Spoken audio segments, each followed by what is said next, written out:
All right, cool. Yeah, so where were we? We're talking about Ed Langdon. Somebody in the chat remind me what we're actually talking about.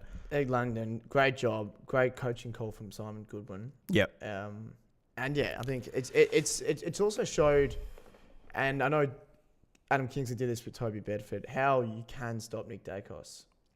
I know he still had 20 and still the stats will say it was an okay game, but it was just his effectiveness and normally his ability to get involved in the scores and the links up plays that Collingwood pride themselves on and have been doing so probably the last 6 or 7, 8 weeks where they've been really flying. I mean, Dacos has been tagged multiple times. Like, this isn't his first time being tagged. I think this is, but like when he does get tagged, it doesn't seem to affect him mentally that much. Like, it's more like, okay, every disposal that he get is like, 20% less effective, as you were saying.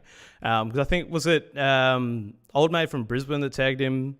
Did he get tagged against Brisbane? Not this year, maybe last year? Well, Josh Dunkley's gone to him. Jared Berry's kind of rolled with him. But again, those type of players, they're physically imposing. Yeah. But if you get Dacos on a night where he's running over the ground, no one can go with him.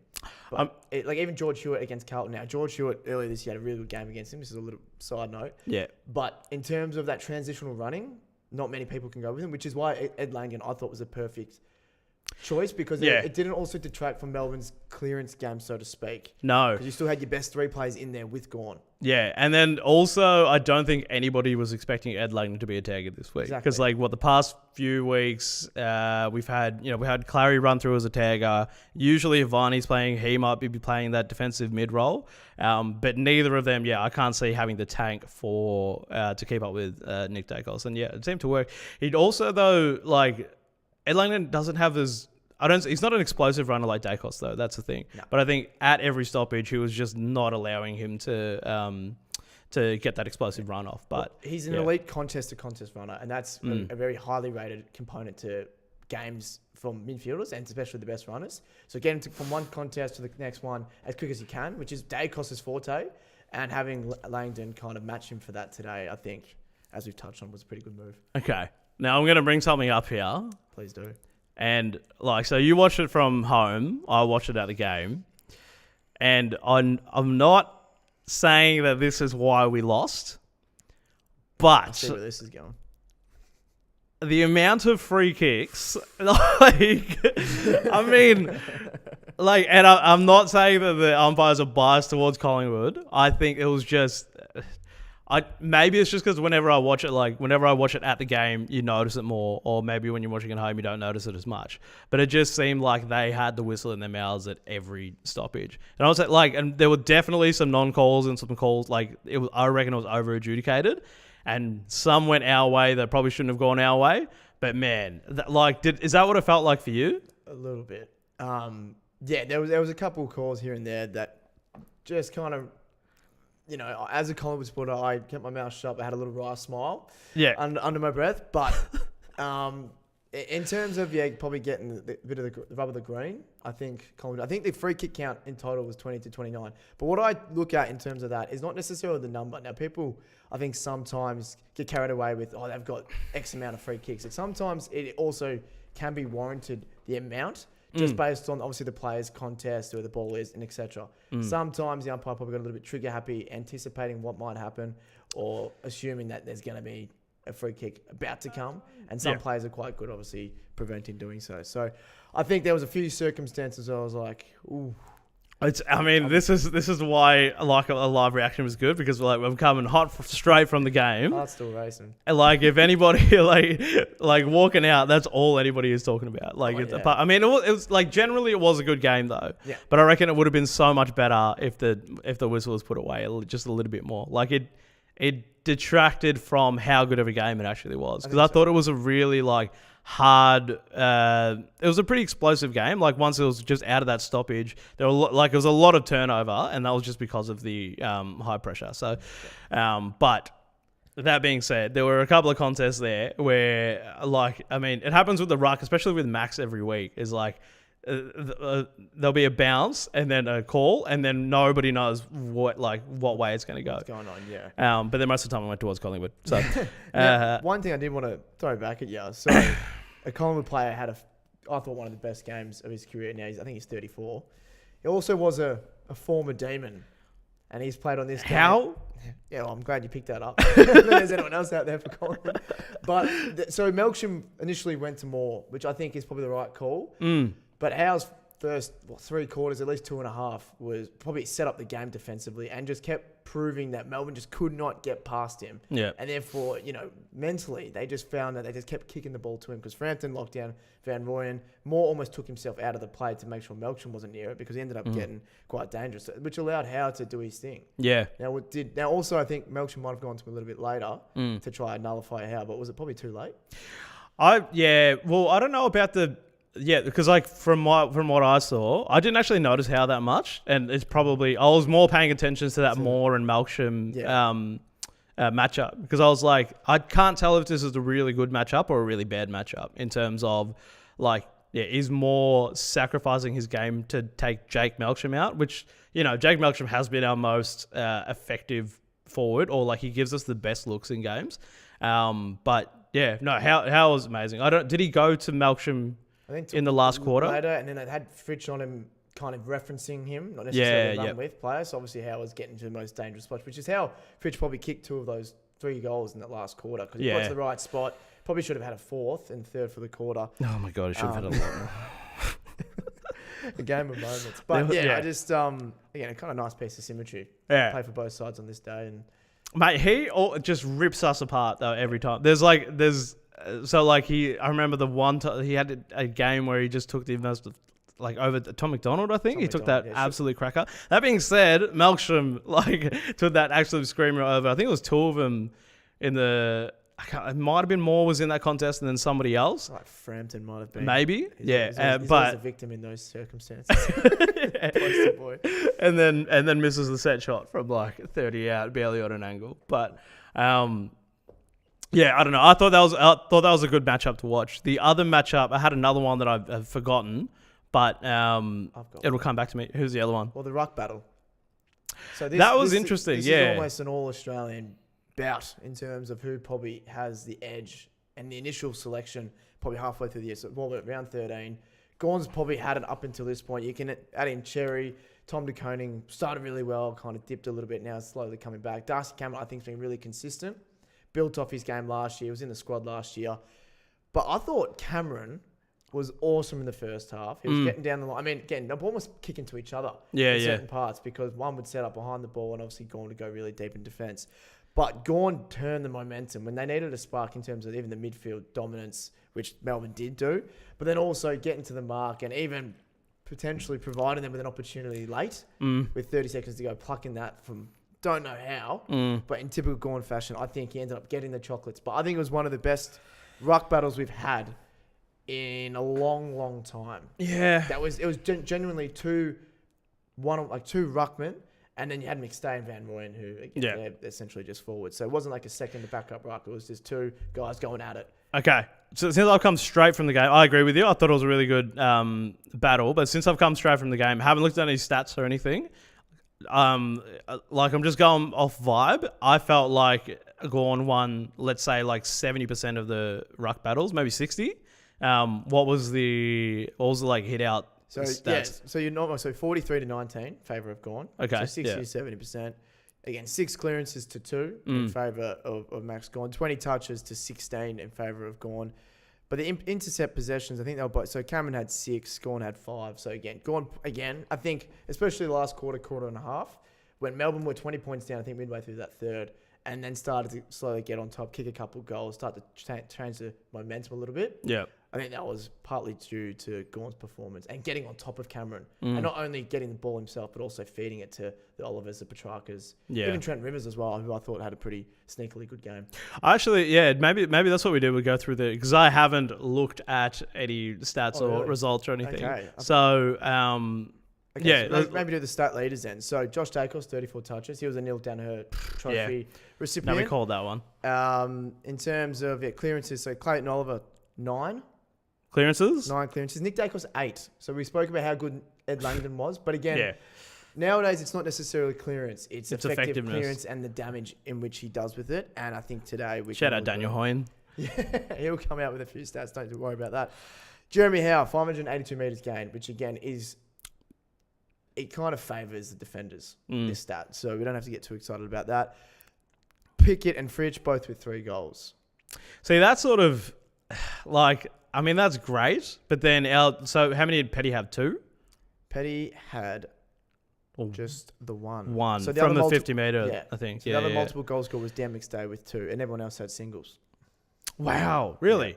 From Collingwood? Yeah.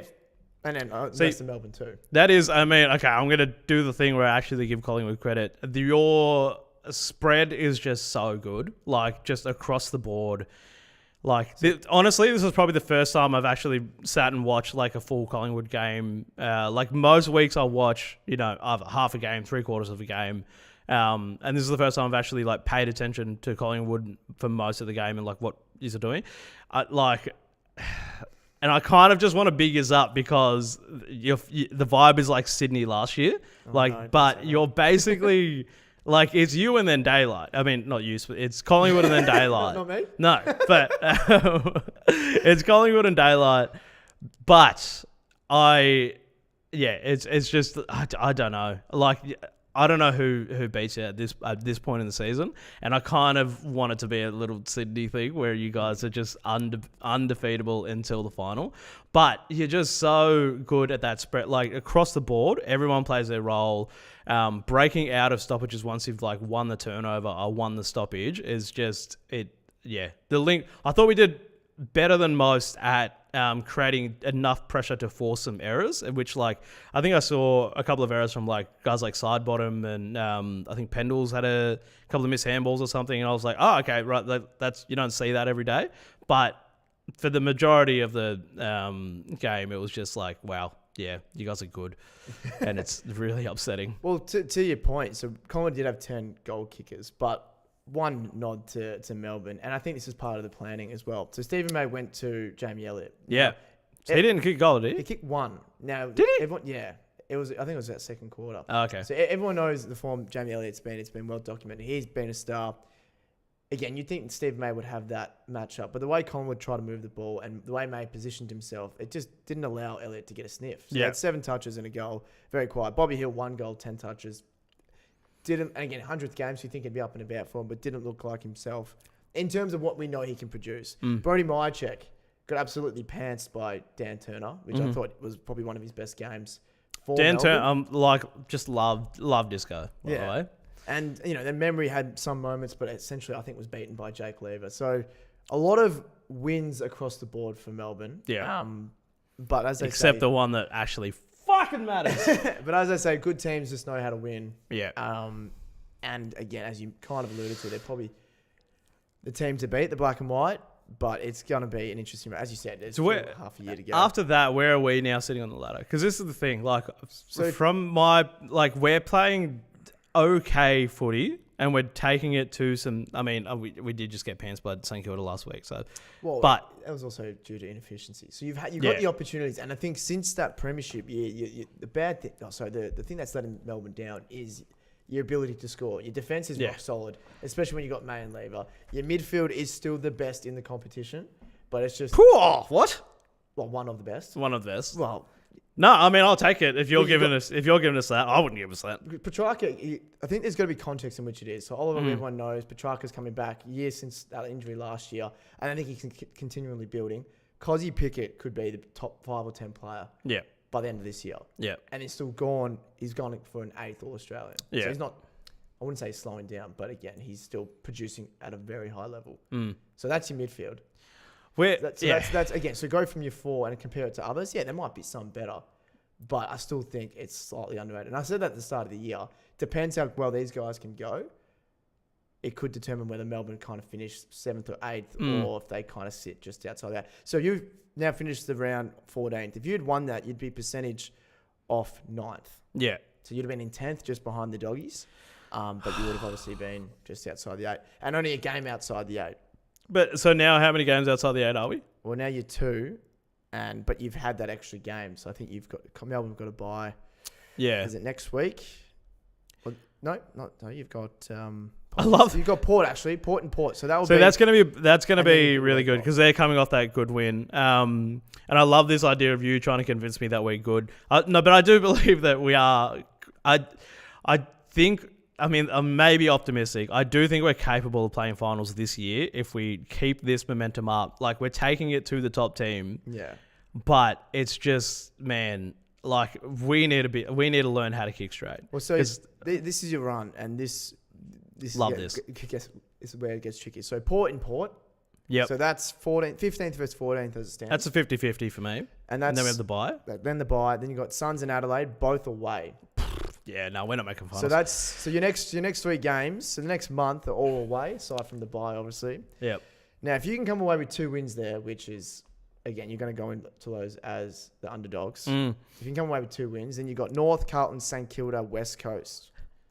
Now, again, we're not trying to look into the crystal ball here, but again, if you're talking about momentum and getting your season back on track, you got to beat teams that are well and truly above you on the ladder, and then beat those around you, and then who knows? Just quietly, this is going to be like we're going to be playing St Kilda twice in 5-6 weeks or something like that. Yeah, 7 weeks. I don't know how that works out all the time. Like I feel like this happens every year for most teams. They get like a double up really like close to each other. Well, I'd love to know the fixturing in terms of what clubs request or even discuss with the AFL. So just say Melbourne say, hey, if we're going to do 2 trips to Adelaide this year in terms of Port and Adelaide, which you've got in the next month, do you guys say, hey, let's get it over with? So then we've got a stretch of just say 7-8 games to end the year in Melbourne. Now, it could be at Marvel, it could be at the MCG. Not too sure. Or because I would really like to get inside what the clubs would want. Because I don't think it's just the AFL going, hey, this is it, too bad. I think there's a bit of collaboration and obviously finding a balance, which seemingly, depends who you ask, is never met. This is actually the first time I'm learning now that the clubs can request something in the... Well, there'd have to be some sort of collaboration. There'd have to be. Because it can't just be, oh, here we go. There it is, too bad. Well, because like the WA team's like, hey, this is what we'd like. Yeah. In terms of the fairness of the game. Not like, I get that. We want 15 home games. It's like, more, okay, so this is kind of what we want. There's got to be an understanding of how do we make it not lopsided. Because obviously, as we've alluded to, Collingwood leave the state like 2 times the rest of the year, or 1 time. Yeah. Which is... Like... This is slightly off topic, but I feel like I remember watching a short documentary or something about how they do the fixture for the AFL, and it's like outsourced to some like mathematician firm in Canada or something. I think something along those lines. Yeah. So like, it's like it does. I mean, it is super complicated. Like you have all your marquee games and your blah blah blah. I feel like adding in requests from like certain teams and stuff would just like complicate it a lot. But I think it's more the collaboration in terms of building fairness and equitable games as well. But maybe let's go back to this one. Yeah. Okay. There was so I'm just gonna check the chat. Colette Scanlon says we miss Viney. Hopefully in next week. Yeah, I heard him pre-game on a radio interview. He's aiming for next week. So obviously had those concussion battles, which was a little bit longer than he'd initially hoped. Yeah. Did his last training session in Alice Springs during that St Kilda trip. Heard his hand slipped in a drill, which he said he'd done a million times before. Never had an issue. Did this time. Minor fracture. So it slipped in a drill as in an exercise drill. I literally for a second. Contest drill. Yeah, a contest drill. Yeah. So I literally thought you meant he was like doing home renos or something, and he like fell over onto like a Makita or something. No, sorry. Yeah. Apologies. Okay. No. Yeah. So part of exiting the concussion protocols, obviously you got to have some sort of testing around the physicality of the game. And unfortunately, I think had a little mishap there, which put him out for a bit longer. It is interesting. Like we do miss him. Like we do miss his like what he brings, especially defensively, but. I still don't at this point I'm not actually sure who comes out for him. Maybe one of the younger guys, like especially to give him like a little bit of a run, maybe like a Tholstrup or I think Bailey Laurie was in this week or something. No, Laurie, I think wasn't he in? Oh, okay. Tholstrup played today. Windsor was the sub. That was another thing that I found really interesting because I think that was a specific. I don't know if Goodwin said why he was a sub because usually I assumed you would start Windsor and then bring Tholstrup on as a sub. But I think Windsor was coming because like Windsor's quite fast. So like maybe he wanted to inject him in with some speed sort of later in the game if we were sort of in the balance. But I thought that was an interesting move from Good. I thought looking back on it and even looking at the condition of the ground. So players were slipping. It was even parts that were quite muddy. So it hasn't drained all too well. I think even last night's game. Again, it's a lot of rain. I noticed it in last night's game. I was like, oh, wow. Like, it's probably the worst condition I've seen the MCG in this year. Yeah, so I think based off that, they would have backed in Tholstrup, pressure forward, a bit of a bigger bodied player, and then Windsor to inject pace if they needed a bit of a change and just dare. Yeah. As opposed to the other way around. Because as we've alluded to, it was a scrappy game. It was quite highly contested. It was based off turnover. And and Windsor, although I think is probably in your best 22, I think just a day like today probably didn't suit him as much. Yeah. And the way you guys did it, like you backed in your clearance game and you got it forward. Now, Tholstrup probably didn't have the impact he would have liked. Yeah. I think he still kicked one goal, almost kicked another, and put you guys up or touched on the line. I think he did. Yeah, he did enough. I think he had maybe how many have? I'm going to say like 10 and 1 or something like that. I reckon not too far off. He did it. Yeah, he did enough. But that's the thing. Like, we're not really. Sorry, 1 goal, 9 touches, 3 tackles. Man, I'm good at predicting 300 metres stuff. gained as well for a smallish forward pressure. Yeah. But I think it also allowed, and I would imagine, and what I also noticed, it would allow players like Pickett and Fritsch to really get on the fly and run super aggressively. So then Tholstrup would kind of swing behind them and play more of that defensively minded, not necessarily tagging anyone in particular, but kind of playing that defensively minded small pressure forward. Well, what was surprising to me coming into the game was that we dropped Harry Sharp too. Like, because he is just speed and like runs. And I thought for a day like today, he would suit that. I think we probably thought it was going to be a lot more wet weather game than it actually ended up being. Like, it was pretty slippery and like it was a little bit muddy, but it wasn't like, I don't think it rained the entire game. No. And I came in like a rainproof. I was going to go get a poncho this morning. And I was Googling like where, like, I don't actually know where, can you get them at the ground? I think so. I think they'd hand them out, surely. Maybe do they? MCG shop. That would make sense. It would have to be. Or at least some clubs might hand them. I'm not sure. It's Melbourne home game. I don't think they wouldn't hand them out. You can't get for free. No, maybe donation. Oh, okay. I'm not too sure. But I was like, where do you actually get ponchos? I've never been a poncho guy at the footy, but today I was. But again, didn't need it. I thought it was going to be a lot more. Scrappy. But our kicking felt like it was definitely a wet weather game. But Well, I think that's just the part in which you guys, that's your next step of improvement, or where the improvement can come from. Yeah. Is instead of blasting away, which even some of your best players are doing, it's then driving your legs and taking those 3, 4, 5 meters out of front of stoppage, because once Petrarca's out, no one's catching him or tackling him. Same as Oliver, but sometimes they probably get they put themselves under a bit too much pressure. Yeah. And then that's where you see that the hurried kicks that, either don't favour the forward, and you've got not a young forward line, but Van Rooyen, still building. Who was a bit quiet, even Petty, a bit inexperienced as a key forward. Van Rooyen's confidence is just so shot. But I think he's worth keeping in for like these 3-week stints or whatever, or at least like until the bye, because I think he kicked like a lot in the VFL last week or something. Yeah. But I just really hope he doesn't turn out to be like another sort of like Sam Wiedemann, where he's just like, he has the talent, but he just can't put it together on an AFL list. Yeah. But it does.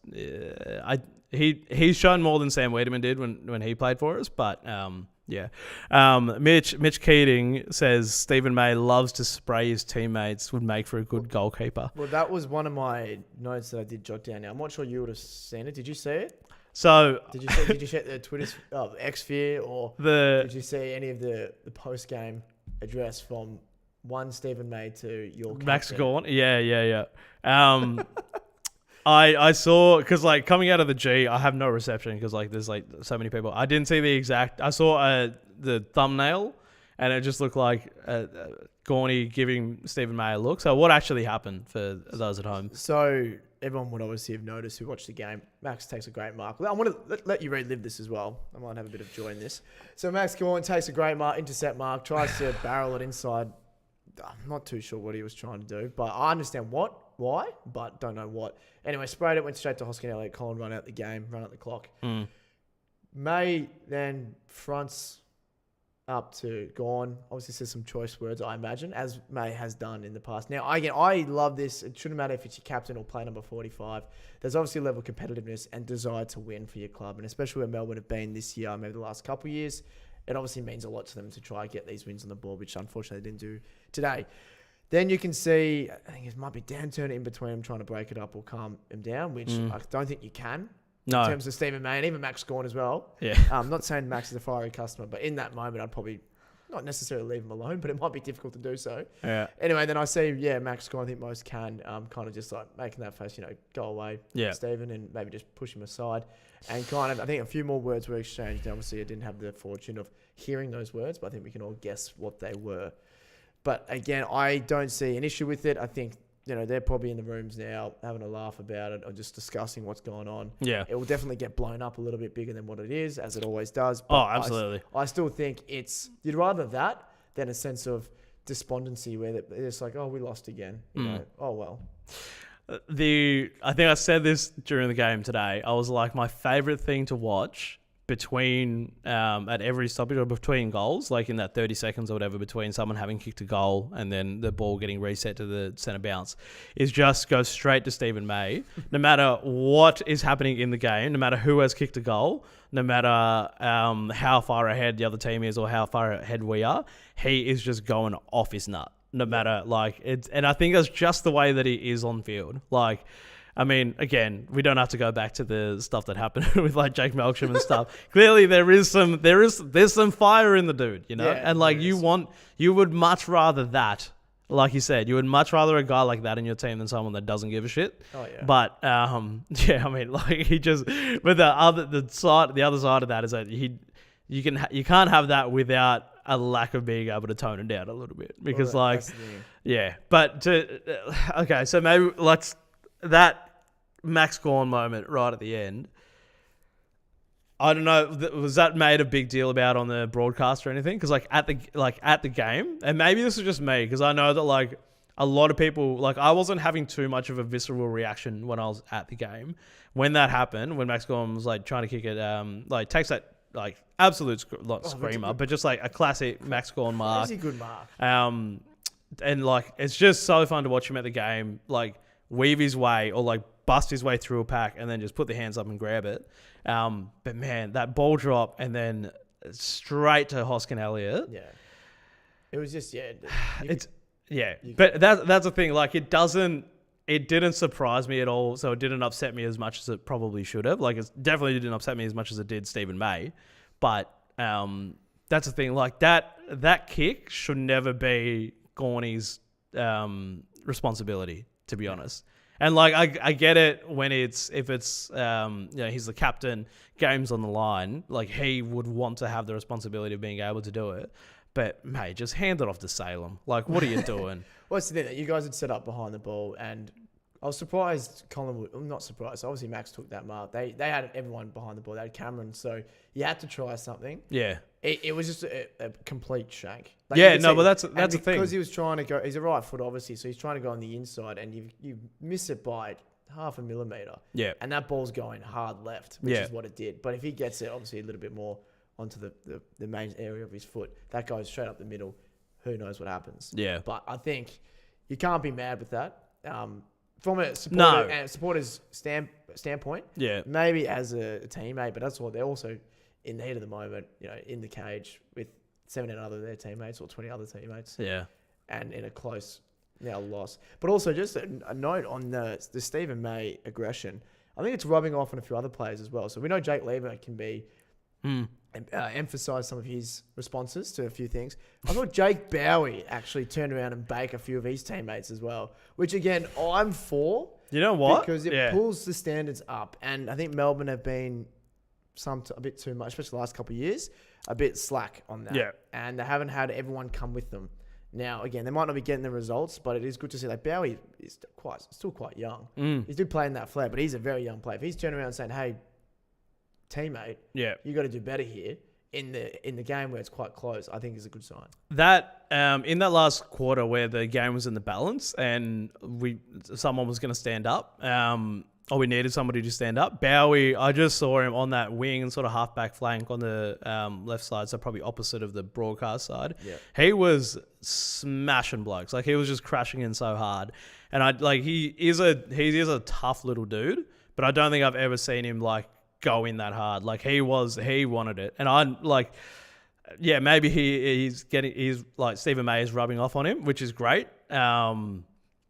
But he might be leading our best and fairest, I think. Him, Actually, another guy, like a guy that didn't have that great of a game this week, Cade Chandler, but he's having a really good game. Like him, Cade Chandler, and Bowie might be at the top of our BNF like come the end of the year. Yeah. But yeah, Bowie was great. I didn't see too much of like the verbal aggression or giving a bake or anything. But there was this one in particular. I think Hoskin Elliott might have marked it. Like in last quarter, game is right in the balance, and I just saw Hoskin Elliott mark on the lead, and I saw Bowie, red face, red hair, red jersey, it was all red, and just turn around and bake someone, and probably rightly so because he's probably trying to man some space. Yeah, but probably didn't get told that handover, which turned out to be a shot on goal, but didn't end up eventuating into a 6-pointer. Harvey Langford and Xavier Lindsay, but Harvey Langford I wanted to touch on, and so rising star written all over him. Yep. Obviously, there's a few of them that could contend, but I think he was also quite impressive today. What did you see in terms of being at the game and how he moves? To be honest, I didn't actually pay that much attention to him in this game. I thought he was like a solid contributor though. But yeah, I think I've said it on the podcast a couple of times. He has to be like top 3 rising star at the moment. Not that I really pay attention to that many of the other guys. So like, Will Ashcroft, sure. Like, yeah, Levi. Gun. Levi. Will Ashcroft, he might manage to win it anyway. Levi Ashcroft, yeah, great. Yeah. Who's the other one? Lawler. Like Lawler's great. Yeah, there's a handful this year that. I think Nate Caddy's still eligible. Is he? Because I think if you don't in your first maiden season, if you play less than 10 games, which he did. Yeah. And there's also I think a birthday cutoff as well. Right. You're still eligible in your second year. So I think he's still a chance too. But on screen, to that point of Harvey Langford, the way he moves and can read the ball, I think you've got a real good one there. So I know you sold your first round up for this year, as in 2025 draft for last year to get Lindsay and Langford. Yeah, and I think both were very, very good today. Yeah, I'm not too upset about that whole thing. Like I think I said it last week. Like what we've drafted in the past, like 2-3 years, I'm happy to just build with that and skip a year of the draft, and then bounce back hopefully next year. But Harvey Langford, gun. I love the way he moves. I think it's also because he's a left footer. So there's just something about left footers, and when they can kick when they have a big kick, like Langford, I think he had a 60-meter drop punt into forward 50 entry today or something. And he's just so big, smashes himself out of contests. I just love him. Yeah. But Xavier Lindsay was good today. He's been better. I think he gave away that 50 for running over the mark or something. Yeah. But that's just like, again, I forget that he's a first-year player because he has just, like his first game, he looked like he's a steel slide bottom or a Scott Pendlebury or something. But like he honestly looks like a future captain type guy. So does like Jake Bowie at this point too. Yeah. But I think we're really good. I'm loving how much this is just a Melbourne podcast live stream. But we should probably talk about Collingwood. What did you have from Collingwood? One player I want to give a shout out to, and his last 6 to 8 weeks has been super. And his 2023 he had a down year last year. Isaac Quainer. Yeah. So I didn't think he necessarily had a job on Pickett because he was running into the midfield. I think Fritsch was more on Howe and even Frampton at times. So Quainer was kind of manning Tholstrup a little bit and had a few other opponents. But again, looking at the stats, which is not everything, 25 touches, 9 marks. But he was also a brick wall. So I don't think he would have lost a one-on-one contest, or not a big one anyway. Always got his fist to the ball. But also now, in terms of not only defending that bounce off halfback, which is what probably is reflective of where Collingwood's at the moment. And when they're at their best, they've got players like Josh Dacos, Quainer, the addition of Perriman and Houston. When they're running and flying off halfback, even Jeremy Howe, as we touched on earlier, that's when they're at their best because they've gone to this style of play where they're trying to turn the ball over in between the arcs, preferably earlier.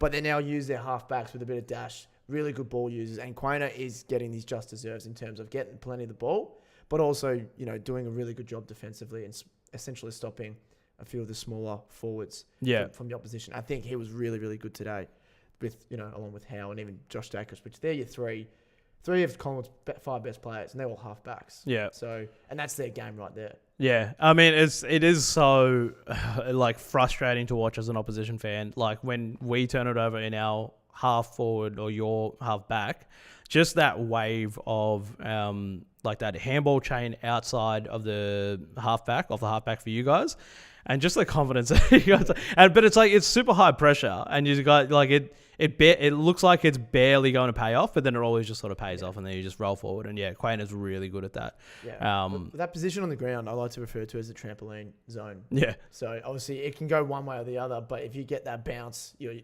tend to get a shot on goal because the opposition is rarely set up for that quick ball movement, which i.e.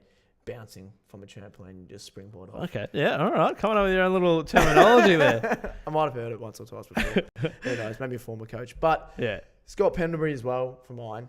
Just the composure. And in Steel side, again, they had moments. You still look at their stats, which still astounds anyone who watches the game. But as those who come from Collingwood speak about these guys, it's not what they do necessarily with ball in hand. It's more their leadership in just moments. So a couple of times, Steel would just trickle the ball out of bounds so smartly that the umpire's like, is it deliberate or not? You know what? We're going to throw it in because he's done it that well. Pendlebury will just not necessarily dive on the ball, but will kind of even use his legs to keep the ball in the vicinity to allow his teammates to kind of hurry in, lock the ball in, get another ball up. Little things like that don't necessarily get a stat, which these guys have been doing for 10, 15. And in Scott's case, 20 years. Yeah. That they're the moments that Collingwood pride themselves on, which they won a flag off that. Just those little intricate moments that mean a hell of a lot in games like today. That was so close. Yeah. Yeah. We don't have those guys. Like gone like to that level. Like it's because our most experienced guys are like your Gawn and your Stephen May and your Tom McConnell. Like it's nice to have them like sort of key position players. But when you have those players like Pendlebury and Steele that can play anywhere on the ground, like that are just around the ground, and you have that intelligence like nearly at every stoppage or coming off every stoppage, it just makes such a huge difference. Like they're so good. That's why Craig McRae, that is, when he came to the club, he looked at both of them, which everyone said, you're 34, 35, 33, start preparing for retirement. Yeah. He said to both of them, hey, let's see how long we can take you guys. And not necessarily for any record or of any kind, which they're both kind of knocking off a few in the last couple of years and probably continue to do so. But your leadership and experience is so valued. And we can see the competition as a whole is now gravitating toward keeping guys of this ilk around as long as they can. Now, not everyone's a Scott Pendlebury or Steel side bottom, but some clubs have those types. Like North Melbourne have tried desperately to get players with such experience and exposure at the highest level, like Lou Parker, Darling, even Caleb Daniel, to bring in and help the next generation come through. Yeah. Melbourne have a few of those. Brisbane are keeping their players fit and firing for longer because they need these guys coming into the game when it matters most. Yeah. I.e., like today when you've probably got, again, in comparison, maybe a Clayton Oliver bursting out of stoppage, kicks it hurriedly, might go out in the full on to the disadvantage of a teammate. Pendlebury will do a little moment where, again, I saw him put his heels on the ball. And again, he's not diving on it. He's not going to get pinged. He's just keeping his legs around the ball, not tripping or infringing the opposition either, just to keep it in the area so then his teammates can come and help and get a repeat stoppage. And it's those little things, especially in Collingwood's game, because there's so many close ones, that seems to continually give them the result. Yeah. So what's your vibe now? Are you thinking that's, like you should finish top 4? Yeah. Well, there's a what's the Collingwood run home? Like what are your next? So we've got the bye. Right. So yeah. I saw you say pre-game that one, this was Melbourne's grand final, but two, Collingwood looked tired, and to an extent, I think Melbourne, to their credits, brought the pressure. They brought the heat, but Collingwood desperately needed a break. They've got a few injured players, a few sore guys, but they just needed some help. So they returned from the bye. St Kilda, West Coast at home. Oh my God. Carlton. So they're 3 teams outside the top 8. No, they're going to do it. More the bottom 6. We're going to have to put up with another Collingwood premiership, aren't we? Then Gold Coast in Gold Coast. And that's been a bit of a bunny for the Pies. The Suns. Oh, I love that. That's already a good game. So the Suns generally play good against Collingwood, especially the last couple of years. There's been a few close games. But also up there, then they've turned that, barring, I think, the Fremantle game, the last year or so, or year and a half, have turned people first into a fortress, as well as Darwin. So they're doing really good at home, the Suns, but obviously their way is a little bit iffy. Fremantle at home, Richmond. Then you got Brisbane, Hawthorn, Adelaide. Tough 3 weeks. As the ladder stands now, you'd assume those 3 teams in the finals, even top 4. And to finish, as we stand here today, another clash with Melbourne, as they almost always do. A lovely round 24 clash between these two clubs to finish off the year. They did last year. And they're never good games. No, they're never good games. Like last year was the lightning storm, and then the last quarter or whatever went for like an hour. 63 minutes or something like that. Yeah, and it was the worst game that I've ever been to. Well, when the Dacosses were the Dakai were just kicking to each other. They both took the 3 and 2 votes in Melbourne. Was that... They both had 40 or... Yeah, but they also did that in the King's birthday last year.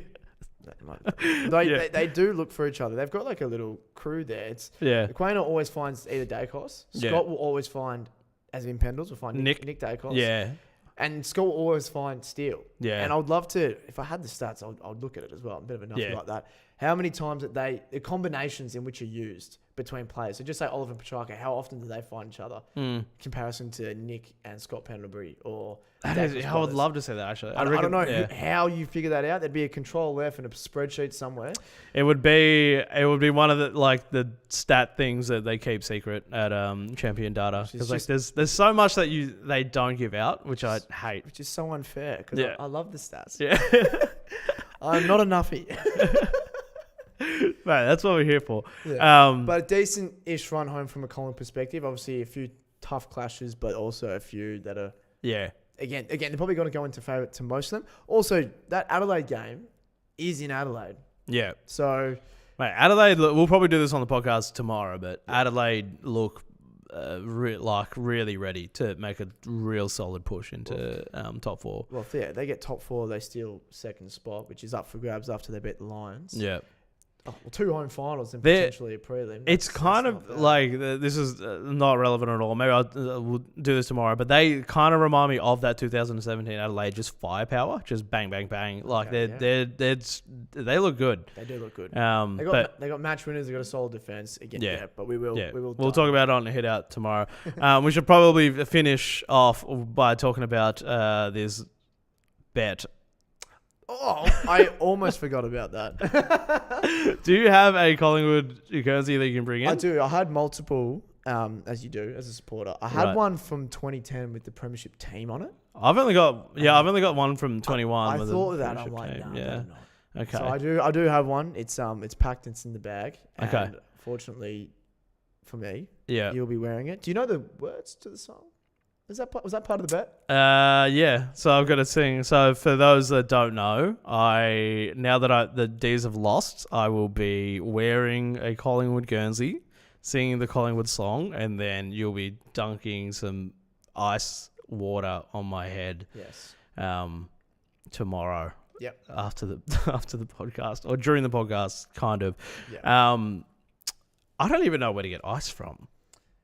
It's a local servo.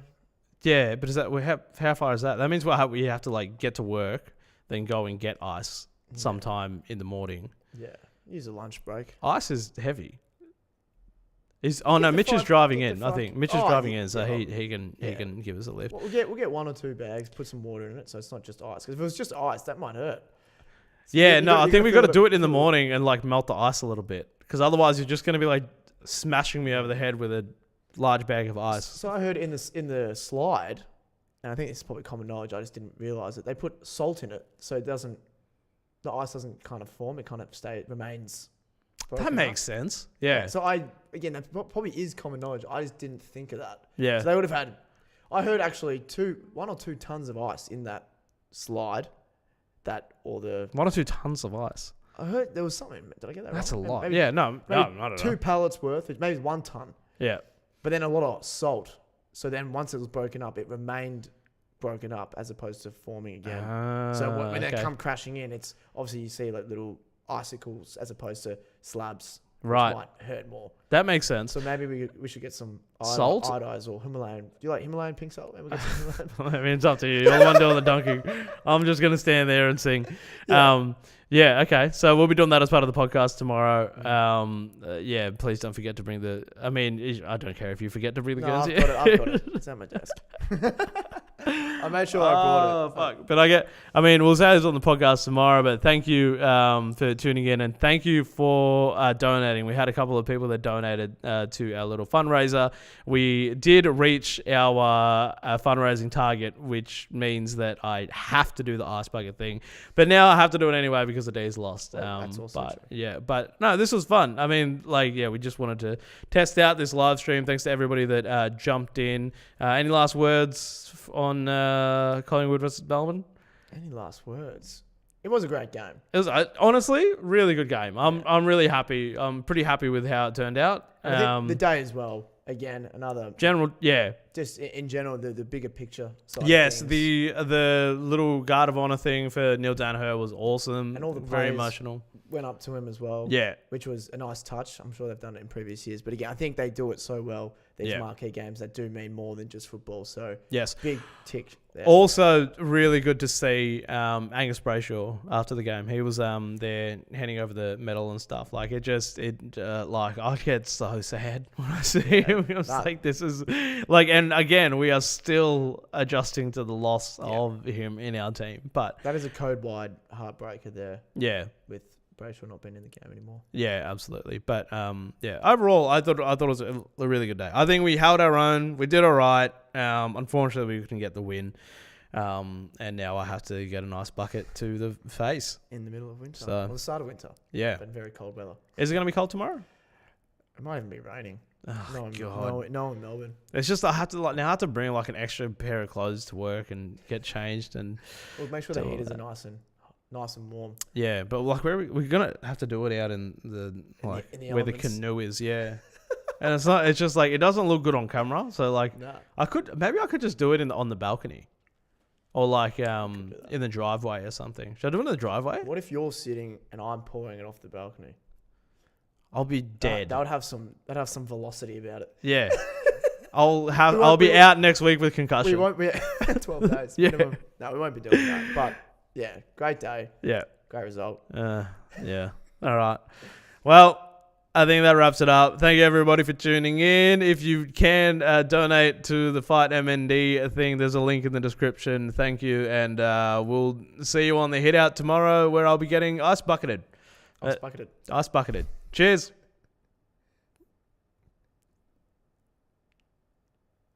Cool. That was it. I think that's it. Good job.